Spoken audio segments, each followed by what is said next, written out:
Que a graça e a paz do nosso Senhor e Salvador Jesus Cristo reine em cada vida, cada coração. Que bom que nós estamos mais uma vez aqui para falarmos sobre assuntos atuais, assuntos relevantes para as nossas vidas à luz da Palavra de Deus. Como todo sábado nós trazemos um artigo da revista Visão Missionária. Estamos no terceiro trimestre de 2023. O tema de hoje fala sobre casamento, né? Seu marido não é seu filho. Seu marido não é o seu filho. É um artigo da revista Visão Missionária, terceiro trimestre de 2023, escrito por Marisa Vieira. Mas antes de qualquer coisa, vamos orar? Vamos falar com Deus? E para tanto eu convido nosso pastor, o pastor Robson Santos Costa, meu gatinho, para estar orando ao Senhor neste momento.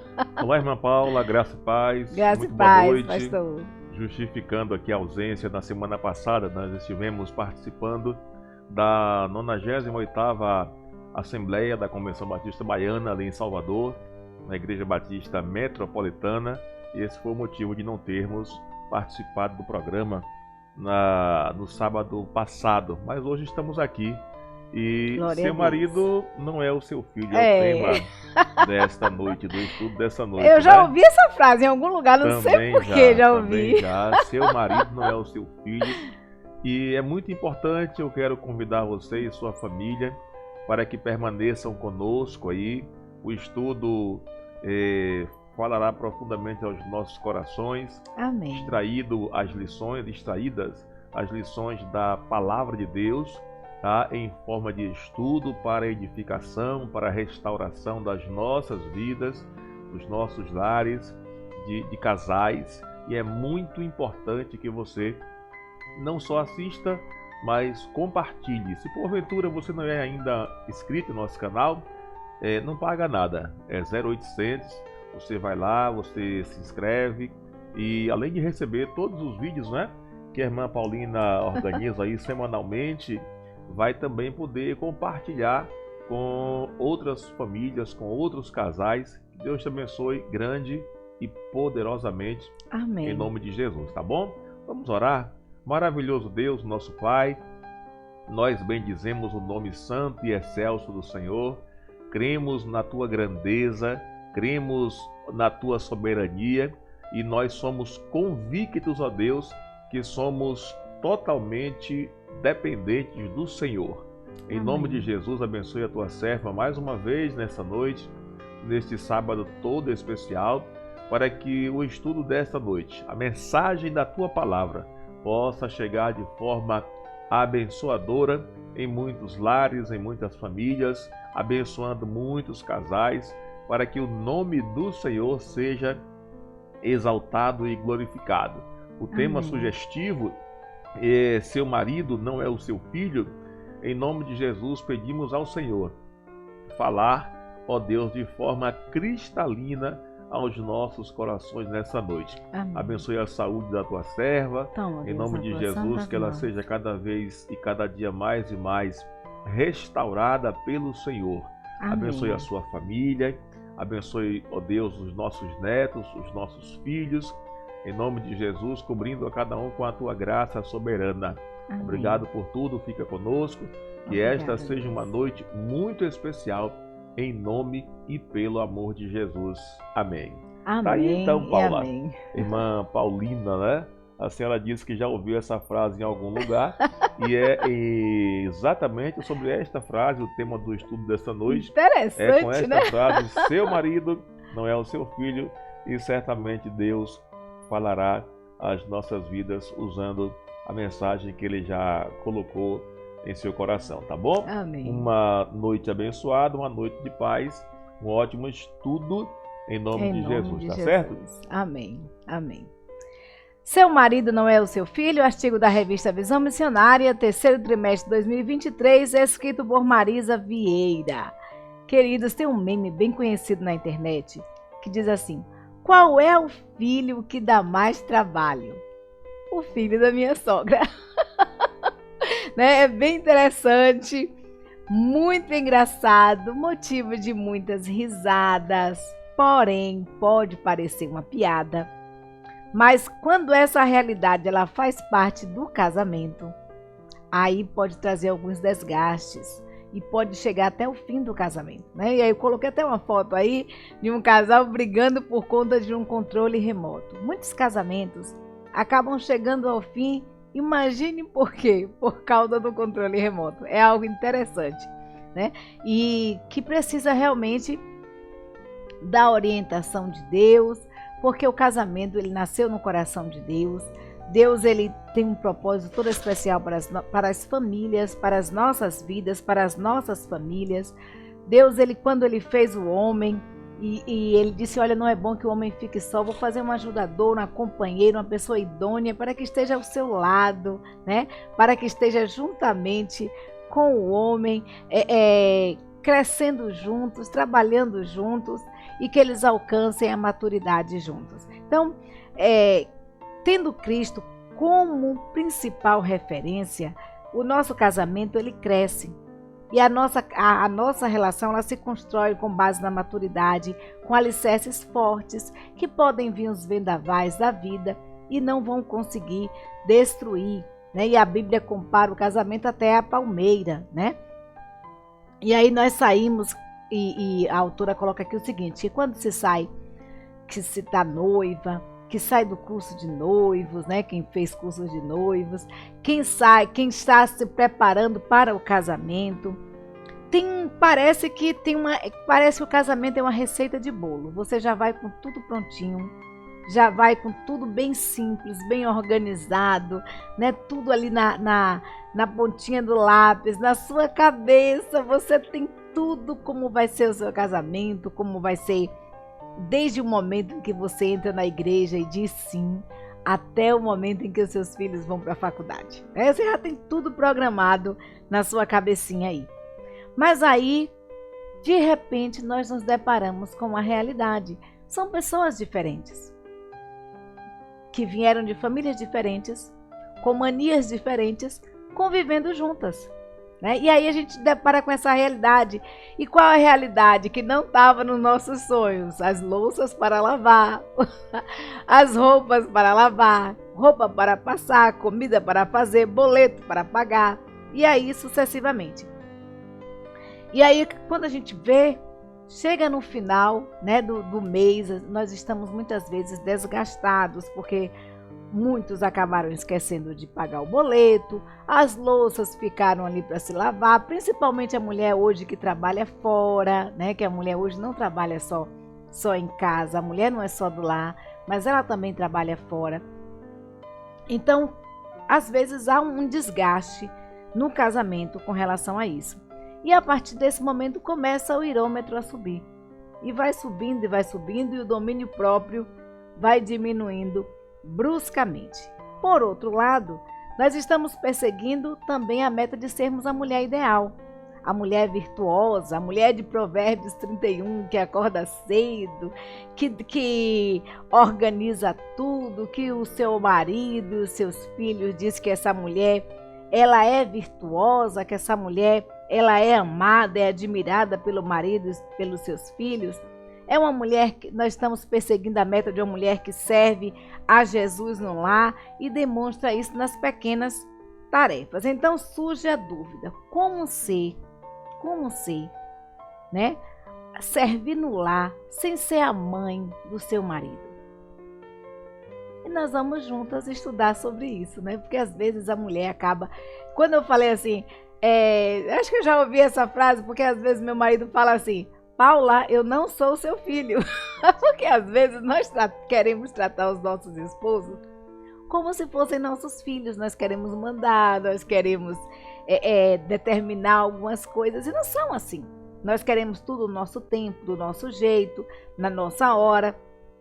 E nós precisamos entender que nós precisamos crescer juntos e nós precisamos amadurecer juntos. Só assim o casamento ele vai caminhar de uma maneira saudável, né? Vai caminhar de uma maneira madura. E aí a gente vai para o primeiro tópico de como construir esse amadurecimento no casamento. O primeiro tópico que a autora coloca aqui é que o casamento ele é construído a dois. Engana-se quem pensa que o casamento é construído por uma só parte. Mas é preciso que haja um investimento de ambas as partes. Eu tinha uma cunhada que costumava dizer que o casamento é um negócio. E você, quando abre uma sociedade, se só um entra com o capital e a mão de obra e faz tudo, a tendência é aquela sociedade se desfazer. Por quê? Se um só se doa, alguém sai num prejuízo e o outro só no lucro. Então, o casamento ele é construído a dois. E a palavra de Deus fala justamente sobre isso, sobre essa construção a dois. A gente vai ver que desde a criação do mundo, desde Gênesis, no capítulo 2, versículo 24, a palavra de Deus nos diz assim: por isso, deixa o homem pai e mãe e se une à sua mulher, tornando-se os dois uma só carne. Nós vamos ver, queridos, que na formação da primeira família, Deus como um homem sábio, Deus como Deus, onisciente, ciente de todas as coisas.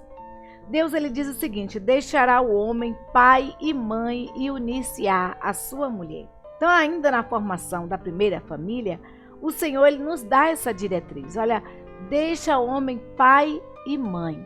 E muitos casamentos às vezes não dão certo porque casou-se, mas não foi cortado o cordão umbilical. Ainda a mulher está presa à sua família, ou o marido também preso à sua família, não deixou para construir uma nova família. E a Bíblia nos orienta que nós precisamos cortar o cordão umbilical e tornar um só. E quando se fala em tornar uma só carne, é uma só carne, uma só casa, uma só cultura, um só boleto para pagar, uma só dívida. Os filhos serão dos dois e não de um só. Então, ambos têm responsabilidade no casamento. Quando a Bíblia fala assim, tornará os dois uma só carne, quer dizer que ambos têm partes e responsabilidades iguais no casamento. Então, os desafios no lar, eles são muitos.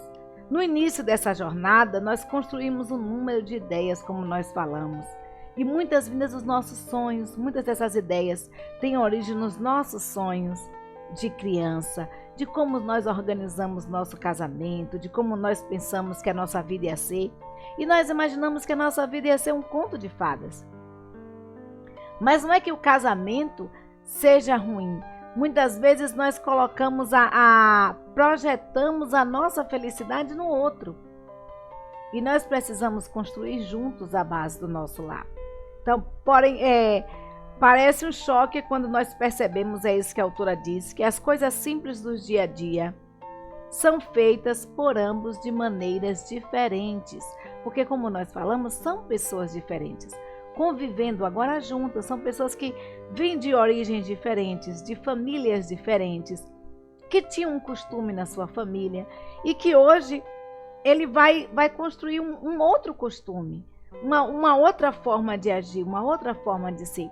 Então, às vezes, o que acontece é que esses costumes, oriundos das nossas famílias, vêm para o lar que nós construímos e nós não conseguimos nos desfazer dos velhos hábitos.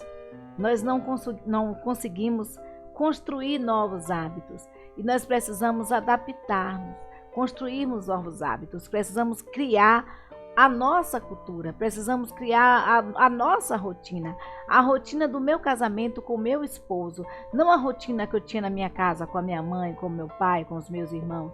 Eu preciso criar uma rotina própria no nosso lar.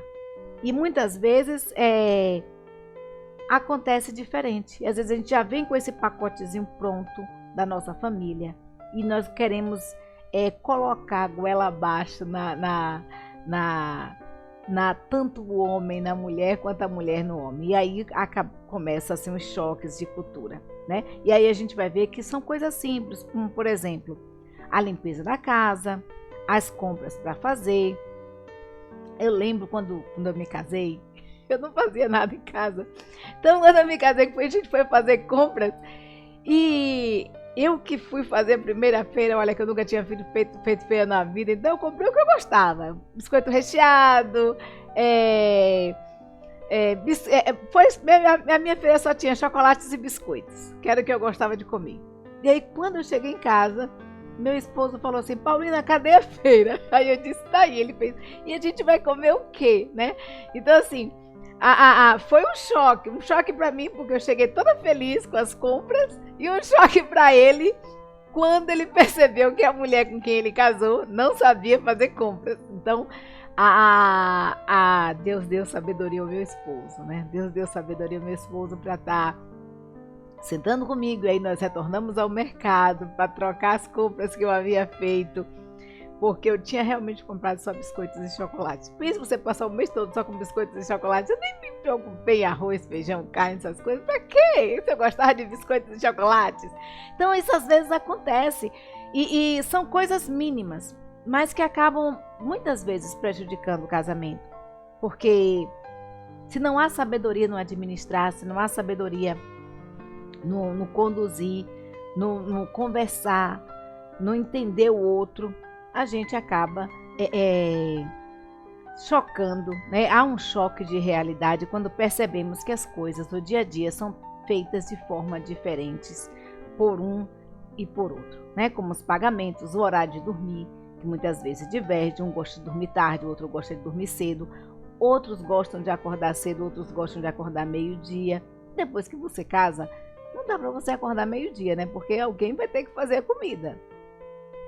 Alguém precisará também trabalhar e os dois precisarão trabalhar. Então, é preciso que acordar cedo, é preciso trabalhar. E aí a gente vai ver que a maneira de criar os filhos são diferentes. Então, cada um chega programado de sua família, de origem, com uma receita pronta para cada desafio.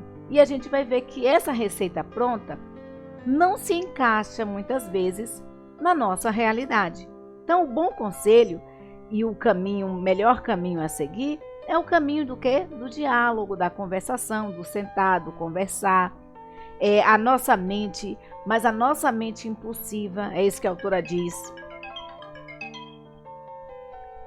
A autora diz justamente isso, que a nossa mente impulsiva, ela quer fazer tudo do nosso tempo, do nosso jeito, e logo depois a gente reclama que o outro não fez, né? Que o outro não faz. Então, o diálogo é a principal parte do casamento, que não pode ser esquecida.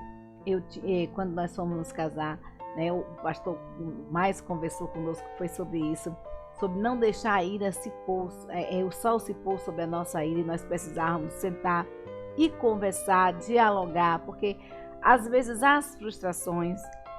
Então nós precisamos ter esse diálogo, e muitas vezes isso, que é a parte principal, que é a parte da conversação, é deixada de lado. É deixada em um cenário à parte, e muitas vezes é descartado.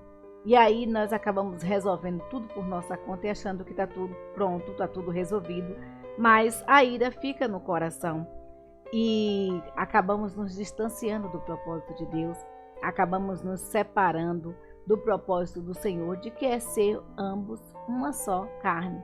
E uma só carne, queridos, é dividirmos as coisas, é sentirmos o outro, é termos empatia, é nos colocarmos no lugar do outro. Quando a Bíblia fala em ser os dois uma só carne, é trabalharmos unidos em um só propósito. Então, chegamos, enfim, à conclusão de que o caminho poderia ser outro.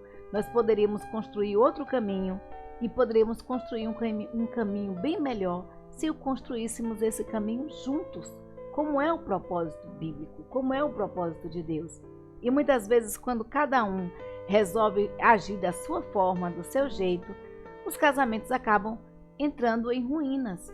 E o que deveria ser um paraíso acaba se tornando muitas vezes uma prisão, um inferno, né? Então é preciso ter esse cuidado, porque como a autora faz essa pergunta aqui, como pode o casamento funcionar com a ação apenas de uma pessoa, se a própria Bíblia nos adverte, se o próprio conselho do Senhor e a vontade do Senhor é que sejamos uma só carne? Então parece óbvio que não tem como funcionar, porque não pode um só se doar, não pode um só fazer. Então é um engano E nós precisamos ter esse cuidado de não cair nesse engodo de querer ser o centro do casamento. O mundo não gira ao redor de mim ou ao redor do meu esposo. O mundo gira ao redor dos dois, né? Nós somos um. E é uma enorme tentação, é isso que a autora diz, resolver todas as coisas e ver tudo pronto.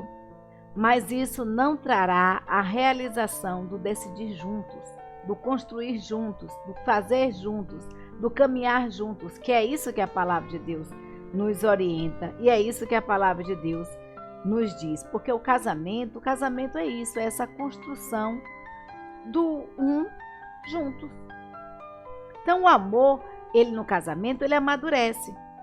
O amor, ele amadurece. E aí a gente vai ver que a palavra de Deus nos diz assim, em 1 Coríntios 13, 11. Quando eu era menino, falava como menino, sentia como menino, pensava como menino. Quando cheguei a ser homem, desisti das coisas próprias de menino. No casamento, há duas pessoas que estão crescendo juntas, amadurecendo, construindo juntas uma família.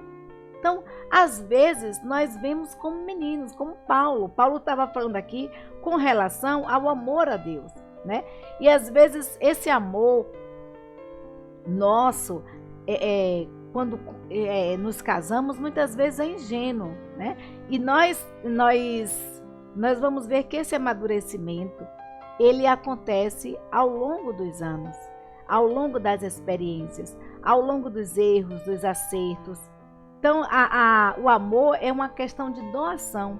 Paulo, ele começa no começo do texto de 1 Coríntios, expressando o mais sublime amor. E ele diz que o amor, que é o amor de Deus, ele deve estar acima de todas as coisas, de tudo. Ele diz, olha, se eu falasse a língua dos homens e dos anjos, se não tivesse amor, nada disso adiantaria. Então, o amor, ele é o princípio de todas as coisas, ele é a base de tudo. O amor a Deus é o início de tudo. Então, Paulo começa dizendo que não importa os mais nobres atos, se o propósito não for o amor. É preciso que haja amor. No relacionamento é preciso haver amor. Num casamento é preciso haver doação. Então, não adianta nada se fizermos se o que fizermos for apenas para reconhecimento pessoal, apenas para engrandecimento pessoal, para dizer eu fiz, eu faço, olha, eu sou a tal. Não, quem faz tudo lá em casa sou eu, quem resolve tudo sou eu.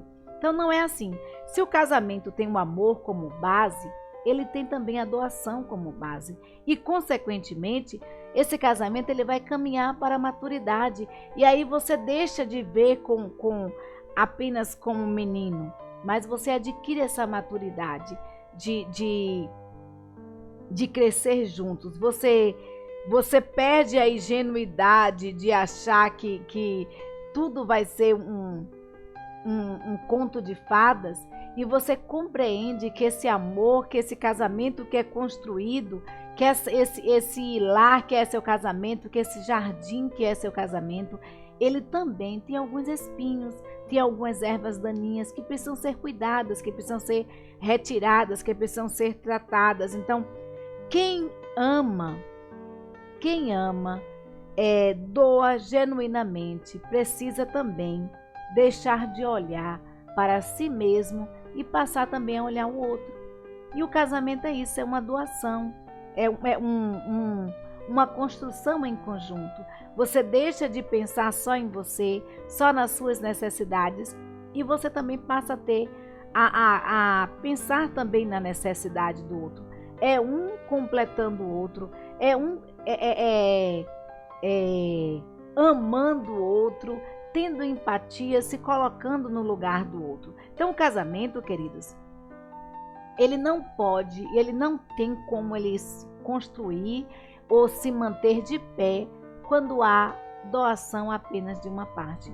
É preciso que ambas as partes se doem, se dediquem, busque, né, e sirva, procure servir também ao outro, se doar, porque o amor, ele não é egoísta. É isso que a Bíblia diz. A Bíblia nos diz em Filipenses 2,7, nos fala o seguinte: mas esvaziou-se a si mesmo, tomando forma de servo, fazendo-se semelhante aos homens.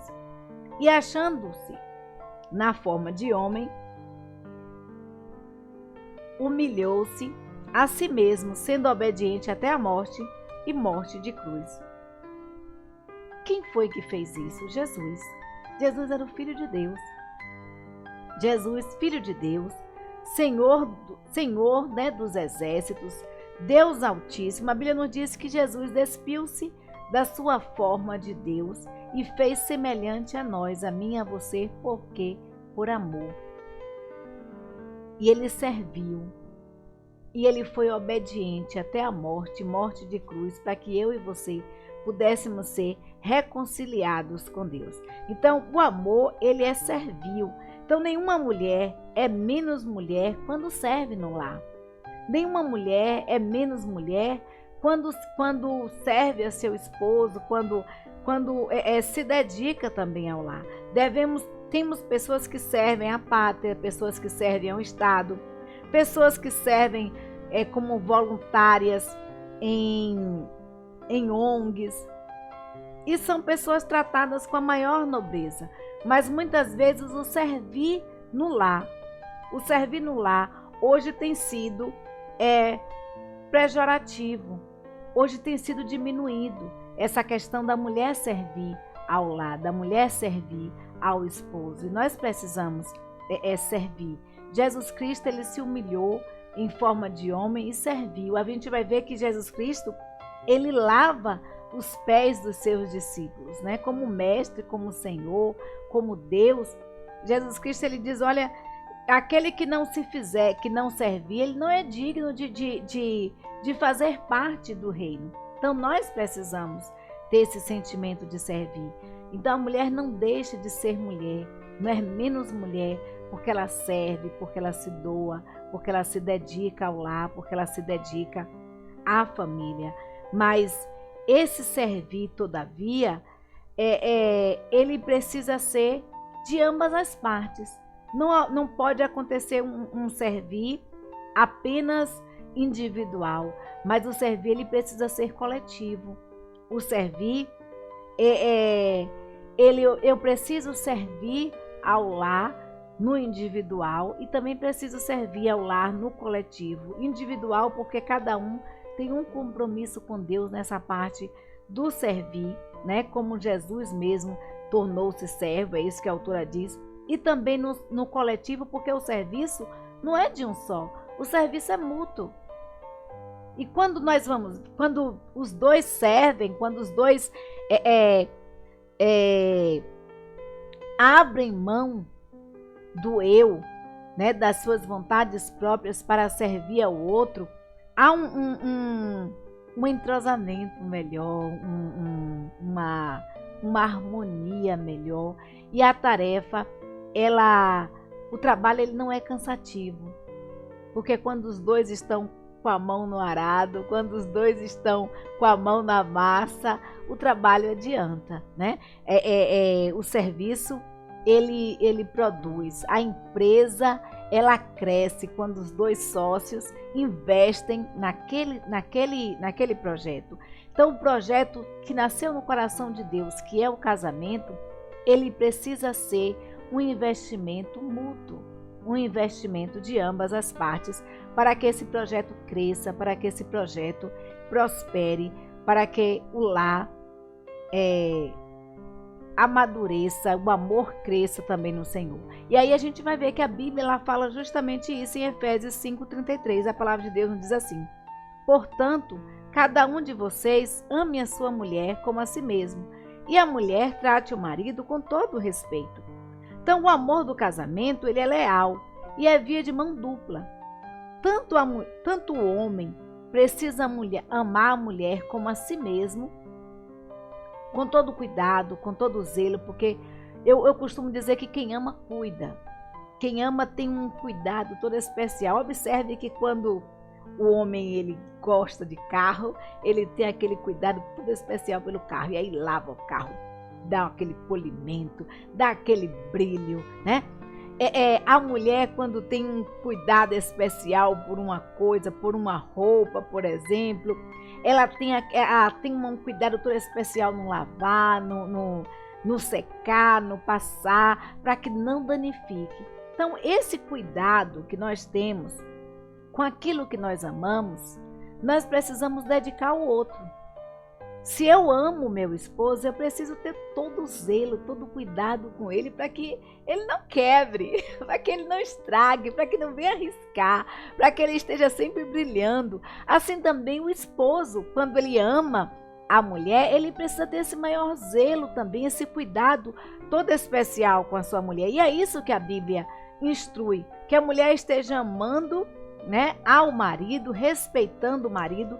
E muitas vezes o que tem acontecido em muitos casamentos é essa falta de respeito com o outro, né? É o se achar superior ao outro, o se achar melhor que o outro, e às vezes acaba estragando, danificando. Então é responsabilidade de mão dupla e ambos têm responsabilidade iguais no casamento. Então não tem como um casamento sobreviver à base do eu amo por nós dois.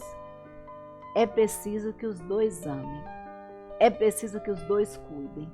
É preciso que os dois tratem com zelo, com dedicação aquilo que ama. Se você ama o outro, você precisa tratar com zelo, com respeito, com amor, com todo o cuidado esse outro que você ama. E, consequentemente, quem vive no amor é amado e é cuidado, né? É zelado. Então, tudo que fazemos pelo outro, quando nós fazemos tudo no casamento pelo outro, nós não permitimos que o outro amadureça.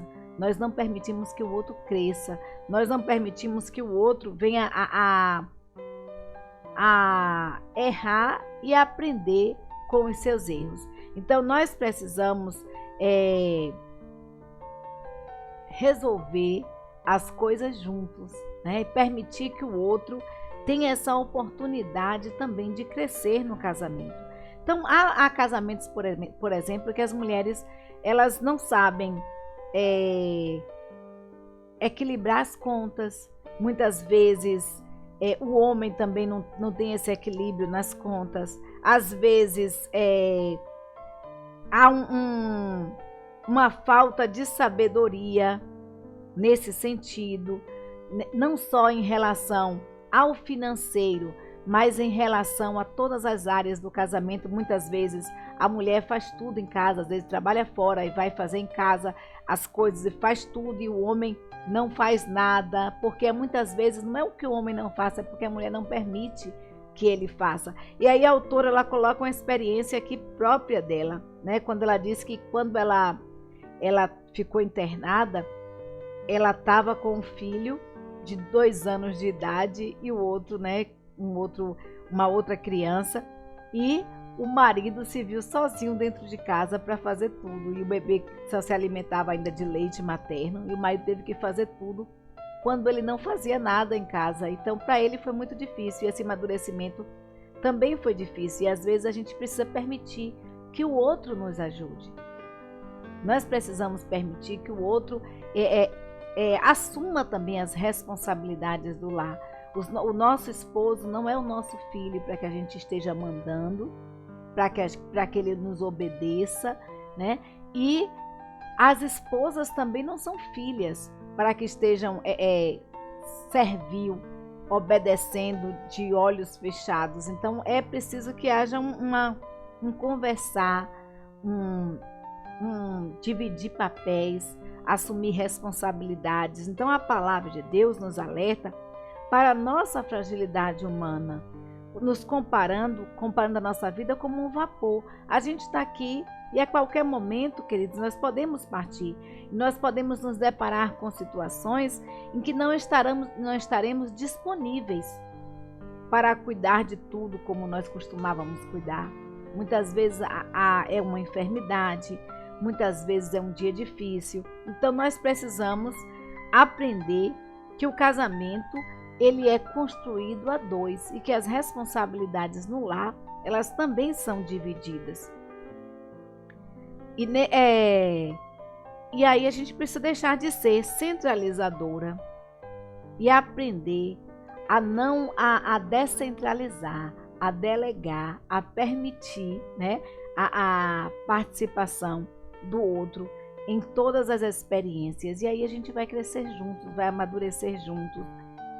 Vamos ver que aquilo que eu tinha um costume de fazer na minha casa, muitas vezes não se enquadrará nessa nova construção, nesse novo lar. Então eu preciso ver junto com o meu esposo qual a melhor hora que nós temos para dormir, qual a nossa melhor rotina. E aí a gente vai ver que quando a gente trabalha juntos, a gente vai adquirindo uma rotina, vai adquirindo uma cara, o casamento vai se formando. É interessante quando há um entrosamento assim entre homem e mulher, que às vezes até o jeito de sorrir, o jeito de falar, de brincar, acaba um pegando do outro, né? É algo bem assim interessante. Então, crescer e deixar as coisas de menino, ela envolve aprendizado, envolve experiência. Nós precisamos deixar o outro crescer. Nós precisamos deixar o outro assumir responsabilidades no lar. Então, o Espírito Santo, ele será sempre o nosso amigo. Na família, nos espaços pessoais, os espaços pessoais eles não são muito delimitados. No casamento, muito menos ainda. Você está no banheiro quando vê o outro entra, né? E aí vai. Mas nós nos deparamos com muitas vezes sendo invasivos, querendo nos impor. Outras vezes nós nós fazemos isso e acabamos nos cansando e ficando cansadas. Muitas vezes da invasão do nosso espaço, porque nós precisamos também ter um espaço nosso, né? E cansadas também de compromissos muitas vezes não cumpridos, de responsabilidades deixadas para depois. E nisso nós demonstramos muitas vezes que nós queremos exercer o papel do Espírito Santo quando a gente tenta mudar o outro, quando a gente tenta modificar o outro. Então a Bíblia nos diz que quando o Espírito Santo vier, ele convencerá o mundo do pecado, da justiça e do juízo de Deus. E às vezes a gente quer convencer o outro segundo a nossa forma de ver, a gente quer moldar o outro segundo a nossa maneira de ser, e isso acaba sendo prejudicial, acaba sendo danoso ao casamento. Então, se nos armarmos, é isso que a autora fala aqui, se nos armarmos com os nossos argumentos de convencimento, muitas vezes, depois de um discurso exaustivo, nos sentimos cansadas e frustradas porque nós não conseguimos mudar a forma do outro, né? Nós não conseguimos modificar o outro. Então, quando eu falo que são pessoas diferentes, com pensamentos diferentes, vivendo e convivendo juntas, é que nós precisamos do Espírito Santo de Deus para que nos oriente a melhor forma de vivermos e de convivermos e vivermos em harmonia. Porque se nós quisermos impor a nossa vontade ao outro, vão surgir um conflito, vão surgir desavenças, frustrações. A paz do nosso casamento ela vai embora, a paz ela desaparece, por mais que a gente tente. Quando a gente tenta impor a nossa vontade, quando a gente tenta convencer o outro de que ele está errado e que nós estamos certos, acaba surgindo aí um atrito no lar que muitas vezes levam muitos casamentos à ruína. Então, no início do casamento, a gente precisa aprender a fazer uma oração que faça a diferença. A Bíblia nos diz em Romanos 8, 26 e 27, a palavra de Deus nos diz assim: e da mesma maneira também, o Espírito nos ajuda. O Espírito ajuda as nossas fraquezas, porque não sabemos o que havemos de pedir como convém, mas o Espírito intercede por nós com gemidos inexprimíveis. E aquele que examina os corações sabe qual é a intenção do Espírito. E é ele, segundo Deus, que intercede pelos santos. Então, a autora diz aqui que ela começou no início do casamento a fazer uma oração que realmente fizesse sentido. Ela começou a pedir ao Espírito Santo de Deus que modificasse no coração do seu esposo aquilo que ela não conseguia fazer. Então, a nossa oração ao Espírito Santo de Deus é que Deus modifique o nosso coração e o coração também do outro, né? Do nosso esposo, da nossa esposa, que Deus modifique os nossos corações, que Deus sonde os nossos corações, que Deus nos conceda a sabedoria dos altos céus e que Ele alcance lugares em que nós não alcançaremos, que nós não podemos modificar. Às vezes tem coisas que você não consegue modificar no seu esposo, na sua esposa, mas o Espírito Santo de Deus, que intercede a Deus com gemidos inexprimíveis, esse Espírito Santo de Deus, ele pode modificar, ele pode transformar o seu lar. Então, querida, querido, não queira impor, né, sobre o outro, mas peça a Deus sabedoria dos altos céus na solução de problemas. Peça a Deus que oriente a sua vida, peça a Deus que transforme o coração, que tire o coração de pedra, coloque um coração de carne, um coração temente a Deus, que muitas vezes, muitas mulheres são casadas com esposos que não são cristãos, que têm um proceder diferente, que têm uma maneira diferente de agir. Então peça a Deus que esteja orientando, que esteja trabalhando no coração, modificando aquilo que você não consegue ir. Nós não precisamos ter sempre razão, e há batalhas que gerarão uma guerra e trarão mais problemas do que soluções. Então é melhor muitas vezes não travarmos algumas batalhas, deixá-las a critério do Espírito Santo de Deus. Deus transforma o lugar seguro em que a sabedoria do alto resolve para nós. Então nós precisamos ir para o nosso quarto secreto, orar ao Senhor, interceder a Deus, pedir a Deus sabedoria dos altos céus e que Deus nos oriente, nos dê sabedoria para que o nosso casamento permaneça de pé, para que possamos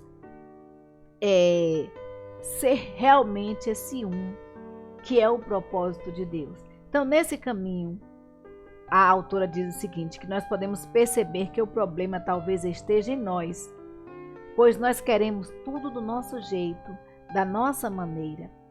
Então, pode ser que você perceba que nesse processo, o apego excessivo dele, ou seu, pela família, porque a Bíblia nos orienta a deixar pai e mãe e unir-se à sua mulher, né? Deixará ambos, pai e mãe, unir-se à sua mulher, e os dois serão a sua carne.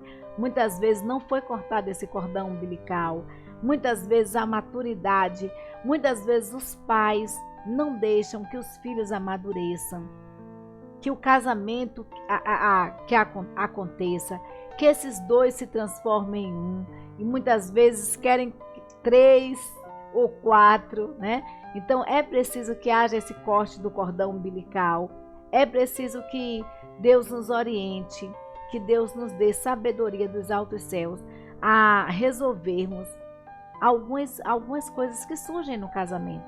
E aí você vai ver que esse casamento ele vai amadurecer, esse amor ele amadurece, essa experiência que vocês têm, vocês irão depois poder dar risada, né? Contar sorrindo.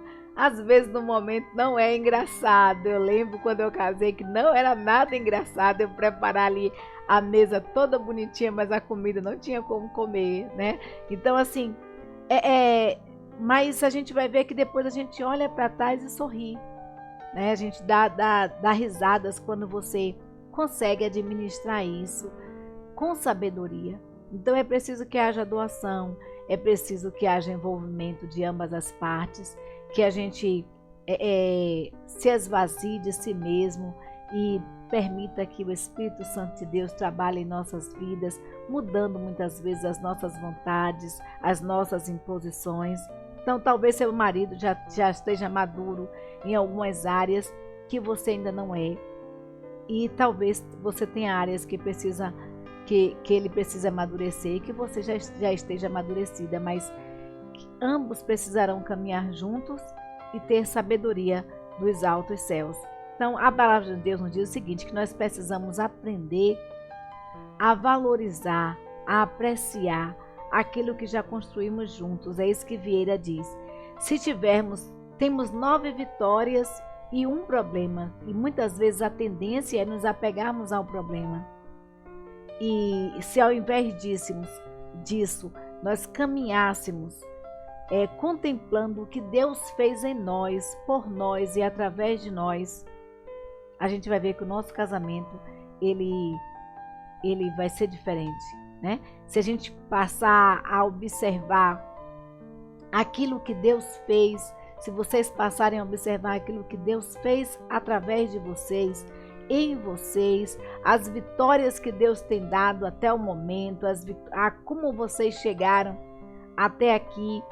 Então, você vai ver que se você passar a apreciar as vitórias e o que Deus fez e deixar de focar só no problema, que muitas vezes temos a tendência de valorizarmos e focarmos apenas no problema. Então, não queira ganhar uma batalha e perder tudo o que você já conquistou. Tudo o que vocês já conquistaram no casamento. É melhor muitas vezes perdermos uma batalha e ganharmos a guerra. Então, muitas vezes, a Bíblia nos diz que nós somos mais que vencedores em Cristo Jesus. E a maturidade vem e conquistá-la a dois é um privilégio que vem do Senhor.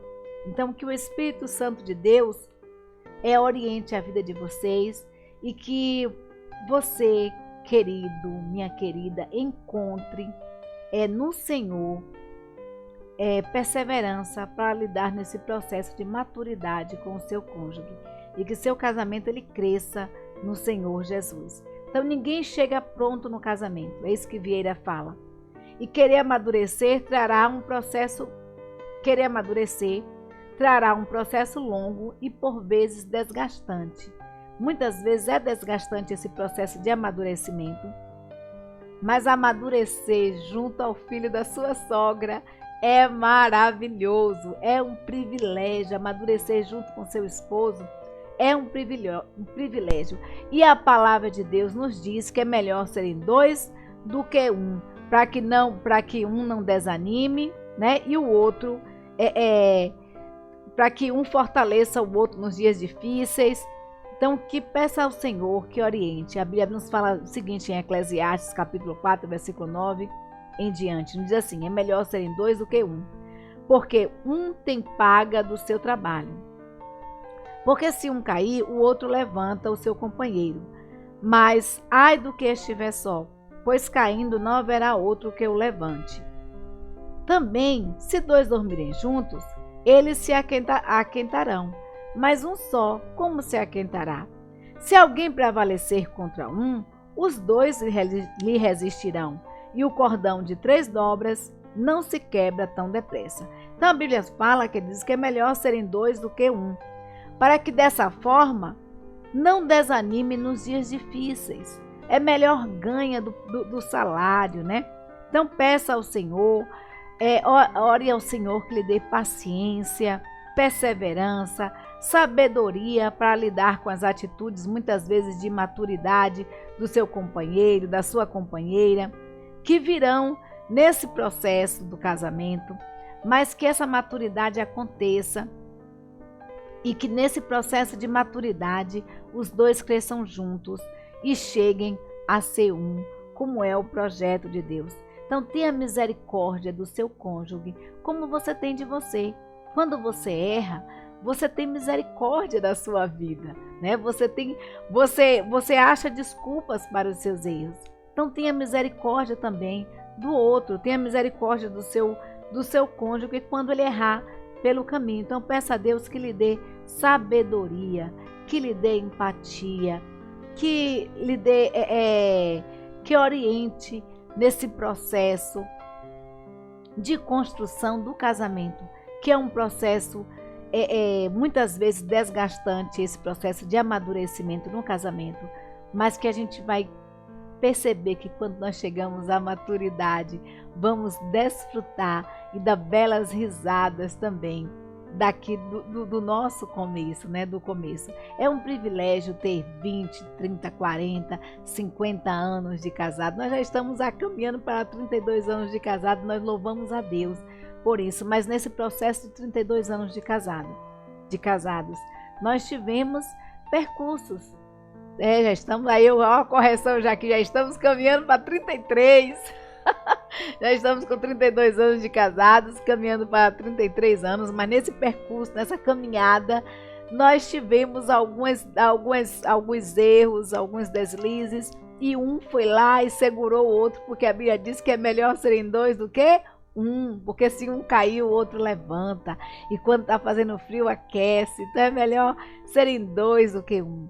Né? Então a Bíblia nos diz que o cordão de 3 dobras dificilmente se parte, dificilmente se quebra. Então essa construção do casamento, esse amadurecimento muitas vezes ele é desgastante, mas nesse processo de amadurecimento, peça ao Senhor sabedoria dos altos céus, para que você tenha empatia, para que você saiba lidar, para que Deus mude no coração do seu esposo, da sua esposa, aquilo que você não consegue mudar, e para que Deus mude no seu coração aquilo também que você não consegue mudar. Então que Deus esteja transformando o coração de ambos, porque é preciso nesse processo de amadurecimento, o investimento de ambas as partes, doação de ambas as partes e o deixar também as coisas de menino. Esse processo de amadurecimento, nós precisamos deixar as coisas de meninos. Então, para guardar no coração, o que eu deixo para você, se encontra em Tiago capítulo 1, versículo 5, que diz assim: se algum de vós tem falta de sabedoria, peça a Deus, que a todos dá liberalmente, e não lança em rosto, e lhe será dada. Deus dá, queridos, liberalmente a sabedoria. Deus não faz mesquinhez, Deus dá com vontade, com liberalidade. Então peça a Deus sabedoria dos altos céus. Ore sempre ao Senhor, pedindo a Deus sabedoria, e que Deus sustente o seu casamento, que Deus sustente o seu lar, e que o amor, que é a essência do próprio Deus, esteja e prevaleça na vida de vocês, no casamento de vocês, no coração de vocês. Um beijo e um cheiro em cada um. Nosso muito obrigado a você que nos assiste. Nosso muito obrigado a você que está aí inscrito no canal. Obrigada a você que compartilha os vídeos. Que Deus continue te usando, te dando sabedoria dos altos céus. Que Deus abençoe o seu casamento. Que o amor de Deus, que excede a todo entendimento, essa paz do Senhor, que excede a todo entendimento, esteja a reinar no seu lar, transformando seu coração, transformando a sua vida, e que Deus te dê sabedoria dos altos céus. Uma semana de paz, e vamos continuar orando, porque juntos em oração nós somos mais fortes.